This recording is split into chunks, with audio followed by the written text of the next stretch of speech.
तो hello dear student, कैसे हो? उम्मीद करते हैं कि आप अच्छे नहीं बल्कि बहुत ही अच्छे होंगे, खुश होंगे। सो डियर स्टूडेंट, आपकी स्क्रीन के ऊपर एक सवाल दिखाई दे रहा है ना। इस सवाल को मैंने क्लास 10 आईसीएससी बोर्ड है जो बैंकिंग चैप्टर है वहां से मैंने उठाया। ओके, और किताब का नाम है ML अग्रवाल साहब। तो सवाल क्या बोल रहा है वो एक बार हम ध्यानपूर्वक देख लेते हैं। ओके, उसके बाद इस सवाल का सॉल्यूशन करने के लिए मैं और आप दोनों मिलकर सॉल्यूशन करेंगे। ओके, तो चलो टाइम बिना वेस्ट करते हुए शुरू करते हैं आज का क्वेश्चन। क्वेश्चन में बोल रहा है Sonia had a recurring deposit account in A bank and deposit 600 per month for 2.5 years. If the rate of interest was 10% per annum, find the maturity value of the account. देखो, हमें क्या क्या information मिले वो एक बार लिख लेते हैं, ठीक है। उसके बाद वो इंफॉर्मेशन से हम क्या निकल सकते वो लिखेंगे और उसके बाद जाके आंसर करने वाले हैं, ठीक है। तो चलो, हमारा देखो यहाँ पे बात बोल गए है deposit amount per month. Deposit amount कितना है?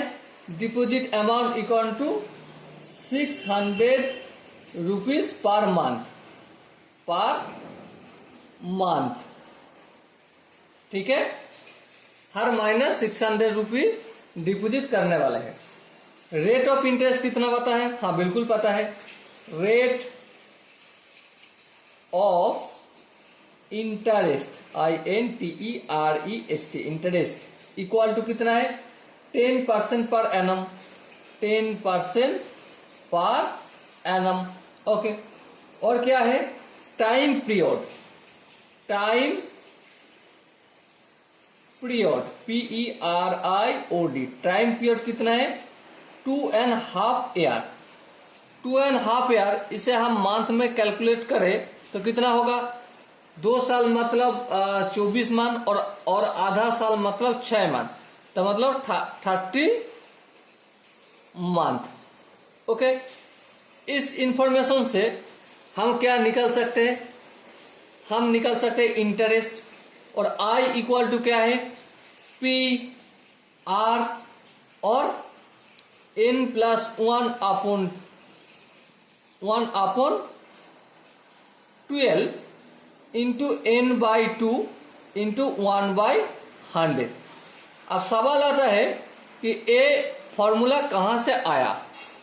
ये फॉर्मूला कहां से आया, कैसे आया? ओके, इस फॉर्मूला अगर आपको समझना है तो काम करो, कमेंट में लिख दो फॉर्मूला।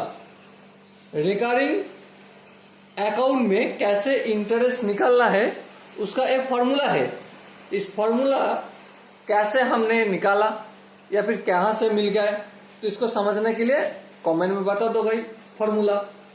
ओके, तो हम उसके लिए एक डेडिकेट वीडियो बनाएंगे ताकि आपको समझने में कोई दिक्कत ना आए। ओके, तो चलो अब देखो इंटरेस्ट क्या है? P means principal. हर महीने कितना प्रिंसिपल है? 600। तो चलो लिख दिया 600। R रेट ऑफ इंटरेस्ट कितना है? 10%, तो 10 लिख दिया। N, यहाँ पे N क्या है? Time period. टाइम पीरियड कितना है? 30 मंथ, तो 30 + 1 कितना होगा? 31 अपॉन 12 इंटू N/2। N मतलब time period, 30 upon 2 into 1/100। Okay, ये दोनों जीरो और ये दोनों जीरो को काट दिया जाए। हाँ, काट दिया। और देखो यहाँ पे 6 काट दिया, हाँ, और यहाँ पे 2 कर दिया। 6 दूगुने 12। ओके, और देखो कहाँ से क्या किया जाए? 2 एक कम 2, 5 दूगुने 10, और 2 एक कम 2, 15 दूगुन 30। तो टोटल इंटरेस्ट कितना निकल का है? 5, ये वाला 5 है, और ये 31 है, हाँ लिख देता हूं, और ये 15 है, ठीक है। तो कुल मिला के होगा देखो 5 एक कम 5, 3 5 15, 155 इंटू 15, तो 5 15 75, 5 पंद्रह 75, 75 7 75 76 7 8 79 80 81 82 2 15 कम 15 15 और 8 15 16 17 18 19 20 21 22 23। तो कितना टोटल इंटरेस्ट निकल का है? 2325 रुपया। और हमें क्या निकलना है? हमें मैच्योरिटी वैल्यू निकलना है। तो मैच्योरिटी वैल्यू क्या होता है? Maturity value MATURI maturity, right है, maturity value. Maturity value equal to total principal PRINCIPL total principal plus interest.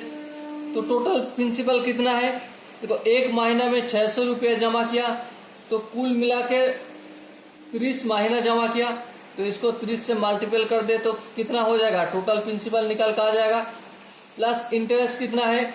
देखो हमने यहाँ पे इंटरेस्ट निकल के रखा ऑलरेडी 2325 रुपया। तो कैलकुलेशन करे तो 3 6 18 1 2 3 1 2 3, तो मतलब 18,000 टोटल प्रिंसिपल और इंटरेस्ट मिला 2325 रुपया। इसको हम ऐड करें तो कितना होगा? 20,325 रुपया मैच्योरिटी वैल्यू होगा।